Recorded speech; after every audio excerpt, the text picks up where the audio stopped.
አቤት አሁን የለመነውን ሁሉ ቢሰጠን እኮ መጥፎ ነበር ማለት።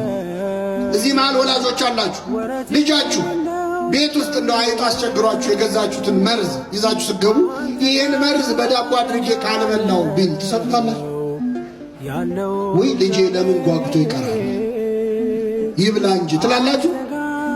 ቢያለቅስስ እንዴ እያለቀሰ እኮ ብላችሁ ትሰጣላችሁ? አባት ከሆንክ አትሰጠው፣ ትገርፈዋለህ ዝም በል እንጂ አይሰጠውም። እግዚአብሔር አባት ነው። ስንት መርዝ ለምነነው እምቢ ብሎናል መሰላችሁ? ስንት ክፉ ነገር ነፍሳችንን የሚጎዳ ለምነነዋል። አባት ስለሆነ ግን እምቢ ይላል፣ አይሆንም።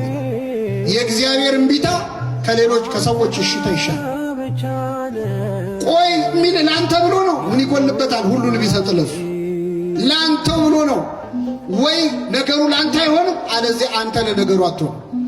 እያዘጋጀ ነው፣ ጊዜው አይደለም።